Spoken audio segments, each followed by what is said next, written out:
নমস্কার, আমি স্বপ্না। আমার ব্লগ ভিডিওতে আপনাদের সবাইকে স্বাগত জানিয়ে আমি আজকের ভিডিওটি শুরু করছি। আজকের ব্লগটা শুরু করতে আমার একটু দেরি হয়ে গেল। তো সকালে ঘুম থেকে উঠে বাসি কাজ সেরে রাস্তার দিকে এসেছিলাম। আর আকাশের ওয়েদারটা দেখেছেন, অসাধারণ। না মেঘ না বৃষ্টি, সকালের ওয়েদারটা সত্যিই দারুণ লেগেছে। তাই মুগ্ধ হয়ে, আমি এমনিও ভীষণ প্রকৃতিপ্রেমী, তো যার জন্য মুগ্ধ হয়ে আমি আকাশের দিকে, গাছপালার দিকে তাকাচ্ছিলাম। আর ঘর থেকে বেরিয়ে তো জানেনই, রাস্তা আর ছাড়া যাওয়ার জায়গা নেই। কাল রাতে বড়মশাই এই জুতোটা এনে দিয়েছে। যদিও আমার এই ধরনের জুতোগুলো একটু ভালো লাগে না, কিন্তু কিছু করার নেই, ও যেহেতু শখ করে এনে দিয়েছে, যার জন্য জুতোটা তো পরতেই হতো। এই ঘরে রাখিনি ঠাকুমা, আসো, চলে এসো, এই ঘরে আসো, দেখি খুঁজে পাওয়া যায় কি না মোমবাতি। রান্নাঘরের ড্রয়ারে দেখি।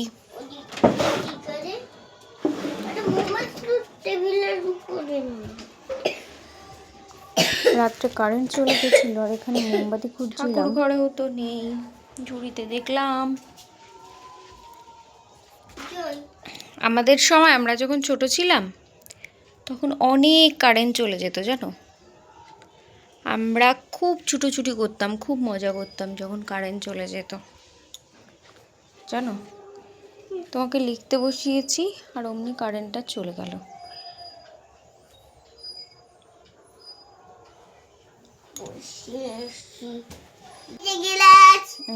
রাখো, ওই মাঝখানটা রেখে দাও, মাঝখানটা রাখো। হ্যাঁ, থ্যাংক ইউ। এখানটা রাখলে না বাবা, বইয়ের ওপরে মোমগুলো পড়তে পারে। ওই মশাগুলো খেয়ে যাচ্ছে। সন্ধ্যাবেলা বাবুকে পড়াতে বসেছিলাম, দুবার কারেন্ট গেল, আগে একবার গেছিল। তো তুমি জানো, আমরা যখন ছোট ছিলাম মা, যখন আমরা তাহলে কিন্তু আবার অন্ধকার হয়ে যাবে, তুমি কিন্তু ভয় পাবে। আমরা যখন ছোট ছিলাম তখন আমাদের অনেক কারেন্ট যেত, তোমাদের সময় তখন কারেন্ট যায় না। আমার শ্বশুর বাড়িতে তো খুব কম কারেন্ট যায়, কারণ এটা পৌরসভার এলাকা ঠিক নয়, কিন্তু পৌরসভার মধ্যে ধরা হয়। কি হয়েছে, হাত দিয়েছো কেন? ওটা হাত দিও না, হাত পড়ে যাবে। আমি হাত দিয়েছি, তারপর আমার হাতটা পড়ে গেল। যাবে তো, ওটার মধ্যে হাত দিও না, ওটা তো অনেক গরম। আর জানো তো, যখন না ঠান্ডা হয়ে যাবে না, ফু দিলে ওটা নিভে যাবে, ঠান্ডা হয়ে যাক মানেটা কি? আর যখন তুমি জানো, আমরা ছোট ছিলাম আর গরমের সময় কারেন্ট চলে যেত, আমাদের বাড়ির সামনে আমরা সবাই মিলে খেলতাম দৌড়োদৌড়ি, ছুটোছুটি করে, জানো। তুমি জানো, এখনের বাচ্চারা সেগুলো যদিও বললে বুঝবে না, কারণ ওরা তো ঘর থেকে বেরোই না, যে যার মতো ঘরে থাকে। আর আমরা আগে আর আমার বাপের বাড়িতে এখন ইনভার্টার আছে, তো সুতরাং ওরা ওই বাড়িতে থাকলে বুঝবে না। আর এই বাড়িতে কারেন্ট চলে গেলে খুব কম সময়, মানে হয়তো 5 মিনিট কি 10 মিনিট হয়তো কারেন্ট থাকে, আবার চলেও আসে। তো এই বাড়িতে খুব একটা এই বাড়িতে যদিও কারেন্টটা যায় না, ঠিক আছে। আর ওই বাড়িতে গেলে হচ্ছে ইনভার্টার আছে, প্রবলেম হয় না। ফু দিচ্ছ কিন্তু, তুমি দুষ্টুমি করছো কিন্তু। আমি তোমাকে কি বলেছি শুনেছো? মায়েদের সময়, আমরা যখন তোমার মতো ছোট ছিলাম তখন আমাদের সময় এরম কারেন্ট চলে গেলে আমরা দৌড়োদৌড়ি করতাম, কত গল্প করতাম জানো। যে একটু পড়াতে বসেছি অমনি কারেন্টটা গেল রে। এদিকে আমার গ্যাসে আবার ভাত বসানো, এই যে বাইরে আমার গ্যাসে ভাত বসানো। রাত্রে ভাতটাই কম পড়েছিল, আর সব সবজি ছিল, তোর জন্য ভাতটাই বসিয়েছি।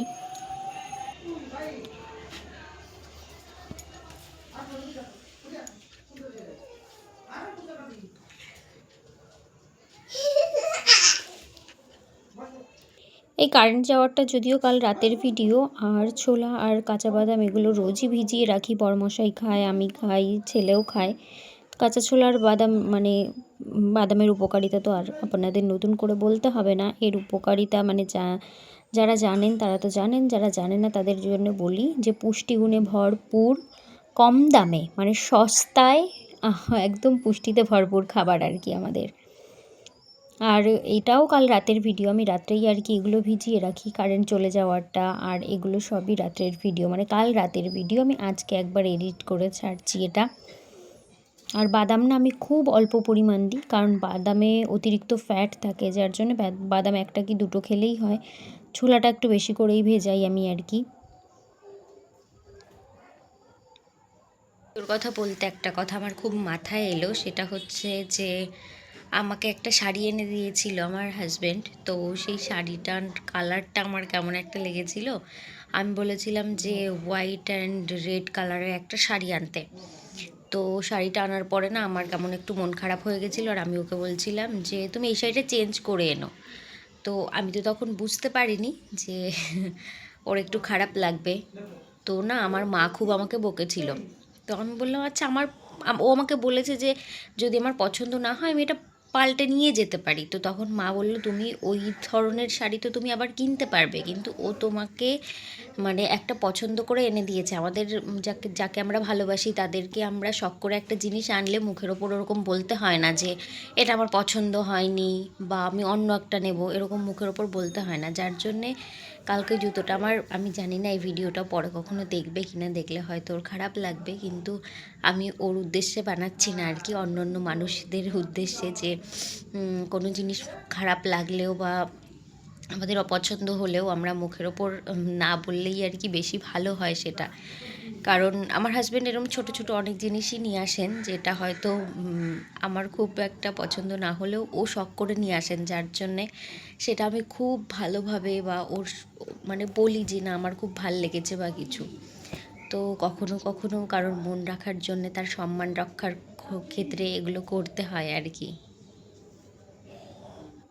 এখন বাজে ওই সকাল 7টা মতো। আমি স্নান দান করে চলে এসেছি, ঘরের বাসি কাজও কমপ্লিট হয়ে গেছে। আমি ভেবেছি রোজই আর কি স্নান দান করে তারপর যেই শনি রবিবার এই দুটো দিন থাকে ওর পড়া, স্কুল ছুটি থাকে ছেলের, তো এই দুটো দিন ওকে একটু বেশি করেই পড়াতে বসাই। তো আজকেও বাড়িতে নেই, ও গেছে দিদুন বাড়ি। জানি না ও হয়তো একটু চালাকি শিখেছে।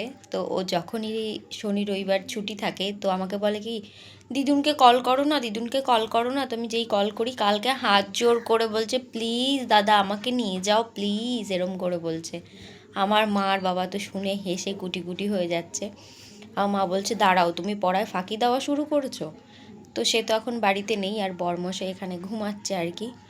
তো আমি একাই আর কি এখন পড়তে বসবো, মানে যেটা আর কি পজিটিভ কথাগুলো আমি লিখি সেগুলো লিখবো। আর রান্নাবান্না এখন আর রান্নার দিকে যাব না, কারণ অনেক ভাত আছে, সবজি আছে, আর হচ্ছে পজিটিভ কিছু কথা লিখবো, রাধানাম লিখবো। তো চলুন। এই যে আমি চলে গেছি মায়ের বাড়িতে ছেলেকে আনতে, গিয়ে দেখি কি কাণ্ড, ঘরে তালা দেওয়া, ওনারা কোথায় ঘুরতে গেছেন।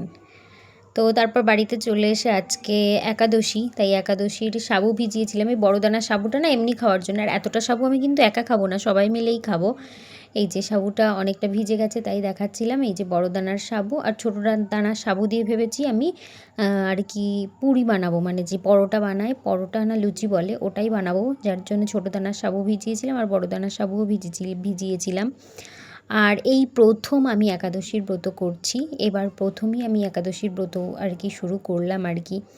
তো যাই হোক, এই যে ছোটো দানার সাবু 200 গ্রাম এনে ভিজিয়েছিলাম, আর বড় দানার সাবু না অনেক সকালবেলা মানে ভোরবেলা উঠে আমি ভিজিয়ে রেখেছিলাম, যার জন্য আর কি ওটা ফুলে গেছে। আর ছোটো দানার সাবুটা পরে দোকান থেকে এনে একটু লেট করে তারপরেই আর কি ভিজিয়েছি, যে এই সাবুটা দিয়ে হয় খিচুড়ি, আর তা না হলে আমি হয়তো ওই যে লুচি বানাই সাবুর সেটাই আর কি বানাবো।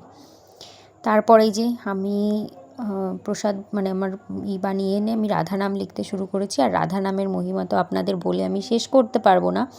আপনারা যে যে ভগবানকে মানে মানেন আর কি, যাকেই মানেন তারই নাম লিখতে পারেন, মন অনেকটা শান্ত করে। আগে আমি 108 বার লেখা শুরু করেছিলাম, তারপর এটাতে এতটা মজা পেয়ে গেছি যে এখন দিনে এক পৃষ্ঠা আমি লিখি, কোনো দিন 2 পৃষ্ঠাও হয়ে যায়, সময় পেলে লেখা শুরু করি। আসলে আমরা যখন খালি মাথা থাকে তখন তো আমাদের মানে নানান দুশ্চিন্তা, নানান টেনশন মাথার মধ্যে ঘুরতে থাকে। তো তার জন্যে এটা আমাদের মানসিক শান্তির আর কি ঔষধ, যেটাকে বলে। শারীরিক অসুস্থতা হলে তার ঔষধ তো আছে, আর মানসিক যে অসুস্থতা এটা হচ্ছে তার ঔষধ। মন ভালো করার ঔষধ হচ্ছে এটা, এর থেকে ভালো আর কোনো ঔষধ হতেই পারে না। আর এই যে সাবুটার মধ্যে না আমি চটকে একটুখানি কাঁচা দুধ দিয়ে মেখেছিলাম, কিন্তু সেটা আমার কাছে কেমন একটা গন্ধ লাগছিলো বলে আমি আবার দুধটা ভালো করে জাল করে তারপর আমি কি দুধ সাবু দিয়ে মেখেছি। আর ঘরটা একদম খাকা করছে, কারণ ছেলেতে বাড়িতে নেই, আর ছেলে বাড়িতে না থাকলে তো এটাই হয়, বাচ্চা মানুষ বাড়িতে না থাকলে। প্রচণ্ড আমার মন খারাপ লাগছিল, ওর বাবাকে বলছিলাম, তোর বাবা বলছিল চলো কোথাও দিয়ে ঘুরিয়ে নিয়ে আসি। তো এই যে রেডি, ঘুরতে যাব আমরা আর কি। তো চলুন ঘুরে আসি। আর বললাম যে ঘরে বসে থাকলে ছেলের কথা মনে পড়ছিল, তাই বরমশাই বললো চলো চলো। আর গ্রামের দিকে গেছিলাম, যদিও জায়গাটার নাম আমার খেয়াল নেই, মানে আমাদের বাড়ি থেকে প্রায় কত 20-25 কিলোমিটার দূরে আর কি, ওখানে গেছিলাম। মাঠ, আমরা যারা শহরে থাকি আর কি, ঘরের ওপর ঘর আমাদের, তো তারা এরকম মুক্ত হাওয়া খাওয়ার জন্যে তাদের প্রাণটা হাঁসফাঁস করে আর কি, কারণ তারা এই সবুজ প্রকৃতি, মাঠ, জল এগুলো প্রচণ্ড আমরা মিস করি।